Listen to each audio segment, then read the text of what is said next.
Shalom, selamat pagi. Pagi hari ini kita bersyukur karena Tuhan begitu baik buat kehidupan kita. Mari kita buka Markus 5. Markus 5 ayat 21 sampai ayat yang ke-43. Markus 5 ayat 21 sampai 43. Sesudah Yesus menyeberang lagi dengan perahu, orang banyak berbondong-bondong datang lalu mengerumuni dia. Sedang ia berada di tepi danau, datanglah seorang kepala rumah ibadat yang bernama Yairus. Ketika ia melihat Yesus, tersungkurlah ia di depan kakinya dan memohon dengan sangat, katanya, "Anakku perempuan sedang sakit, hampir mati. Datanglah kiranya dan letakkanlah tanganmu di atasnya, supaya ia selamat dan tetap hidup." Lalu pergilah Yesus dengan orang itu. Orang banyak berbondong-bondong mengikuti dia dan berdesak-desakan di dekatnya. Adalah di situ seorang perempuan yang sudah 12 tahun lamanya menderita pendarahan. Ia telah berulang-ulang diobati oleh berbagai tabib, sehingga telah dihabiskannya semua yang ada padanya. Namun sama sekali tidak ada faedahnya, malah sebaliknya keadaannya makin memburuk. Dia sudah mendengar berita-berita tentang Yesus. Maka di tengah-tengah orang banyak itu, ia mendekati Yesus dari belakang dan menjama jubahnya. Sebab katanya, "Asal kujama saja jubahnya, aku akan sembuh." Seketika itu juga berhentilah pendarahannya dan ia merasa bahwa badannya sudah sembuh dari penyakitnya. Pada ketika itu juga Yesus mengetahui bahwa ada tenaga yang keluar dari dirinya. Lalu ia berpaling di tengah orang banyak dan bertanya, "Siapa yang menjamah jubahku?"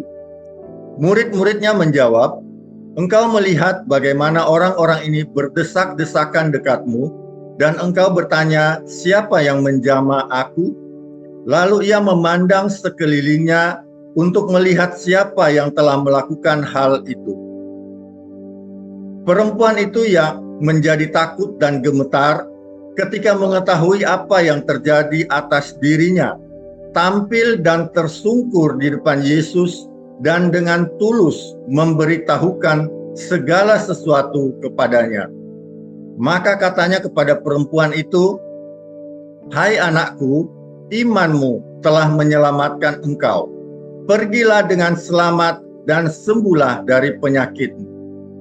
Ketika Yesus masih berbicara, datanglah orang dari keluarga kepala rumah ibadat itu dan berkata, "Anakmu sudah mati. Apa perlunya lagi engkau menyusah-nyusahkan guru?" Tetapi Yesus tidak menghiraukan perkataan mereka dan berkata kepada kepala rumah ibadat, "Jangan takut, percaya saja."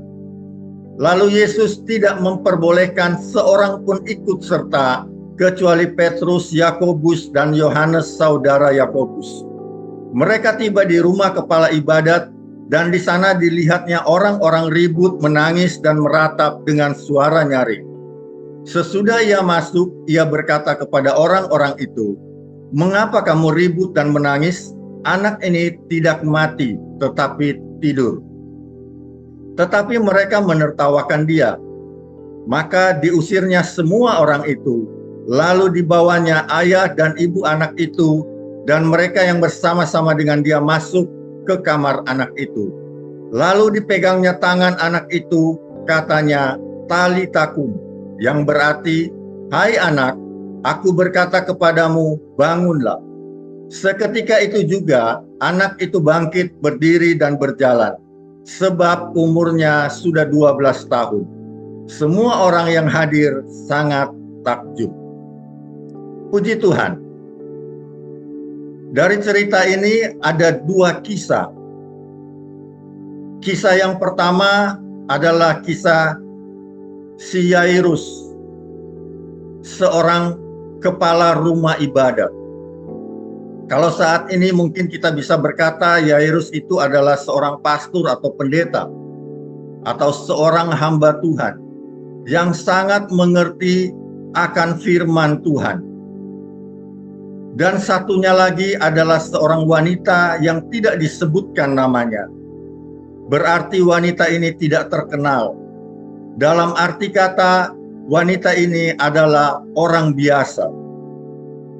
Tetapi ketika kita melihat dari kisah yang kita baca pada pagi hari ini, hal yang pertama yang saya ambil kesimpulan adalah setiap kita berhak untuk meminta belas kasihan Tuhan. Tuhan tidak pernah melihat latar belakang hidup kita.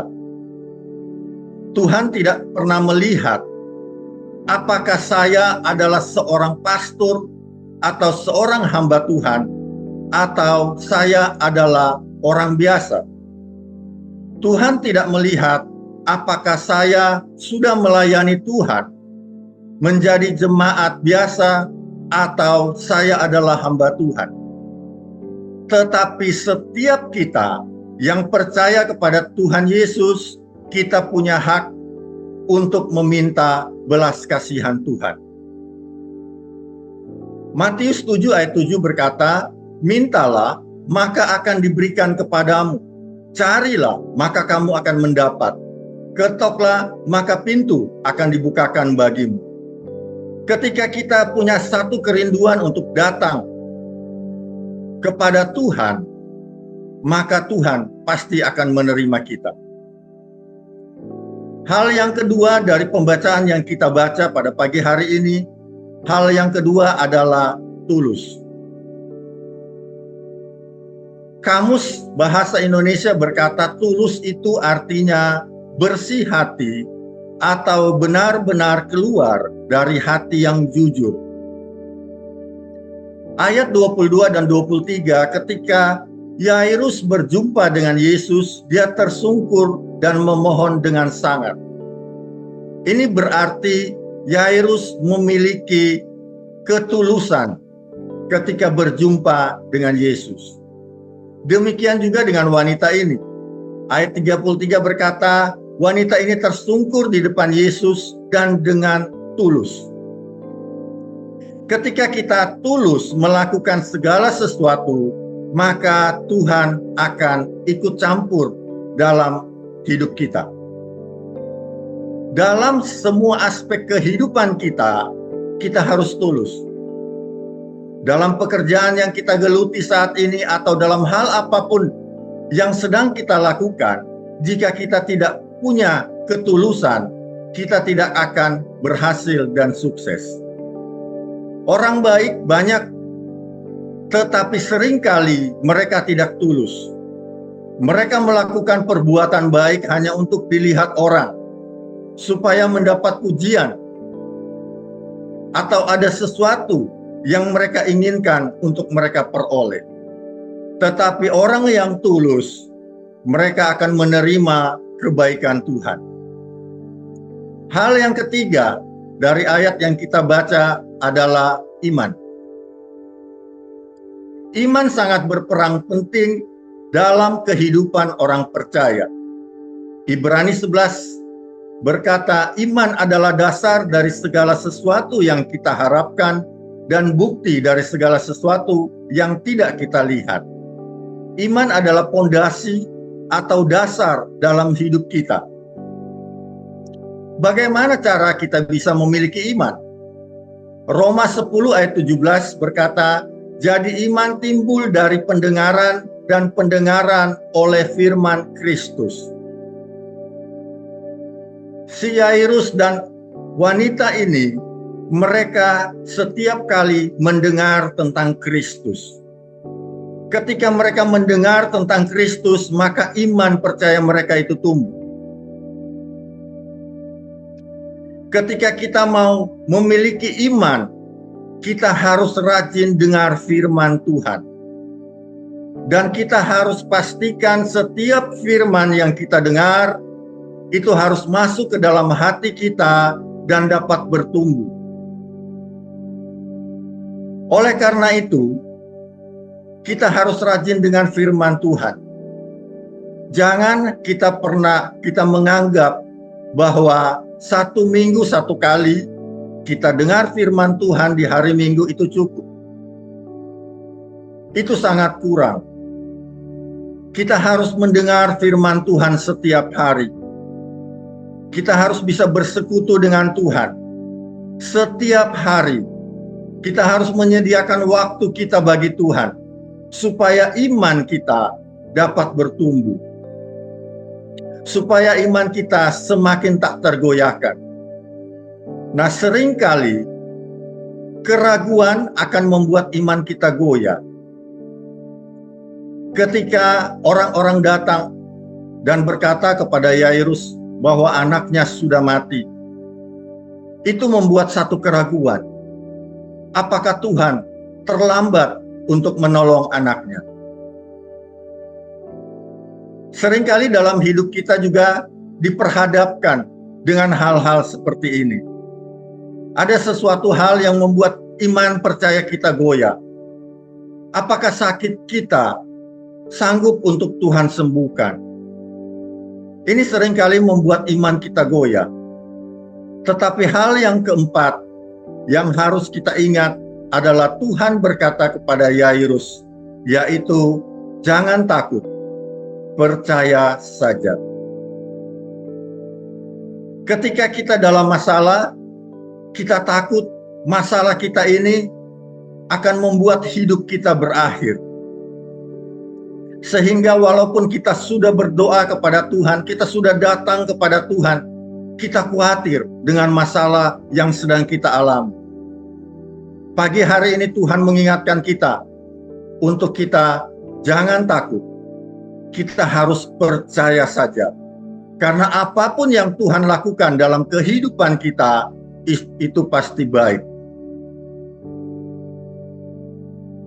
Yakobus 5 ayat 16 berkata, karena itu hendaklah kamu saling mengaku dosamu dan saling mendoakan supaya kamu sembuh. Doa orang yang benar, bila dengan yakin didoakan, sangat besar kuasanya. Ketika kita sedang punya masalah, seringkali kita takut untuk bercerita dengan rekan kita. Kita takut masalah yang kita alami menjadi heboh nantinya. Karena seringkali ketika orang mengetahui akan masalah yang sedang kita alami, biasanya menjadi gosip. Masalah yang tadinya hanya satu, menjadi timbul masalah yang lain karena ada tambahan-tambahan yang didengar oleh orang yang lain yang kurang bertanggung jawab. Sehingga masalah kita takut untuk kita ceritakan kepada orang yang lain. Pagi hari ini, Yakobus berkata, hendaklah kita saling mendoakan. Mungkin kita tidak mengetahui teman kita punya masalah yang sedang dia hadapi saat ini. Tetapi mungkin ketika kita berdoa, Tuhan menaruh teman kita atau rekan kita atau siapapun ke dalam hati kita. Ketika Tuhan menaruh orang ini ke dalam hati kita, marilah kita mendoakan dia. Walaupun mungkin kita tidak mengetahui apa yang sedang menjadi masalah orang ini. Mari kita doakan dia. Atau kalau kita cukup kuat, kita bisa minta orang-orang dekat kita, mungkin di komsel kita, untuk bantu kita dalam doa ketika kita sedang mengalami masalah. Dan satu hal yang paling penting adalah kita harus percaya. Kita jangan takut. Karena ketakutan membuat kita tidak bisa mengalami mujizat.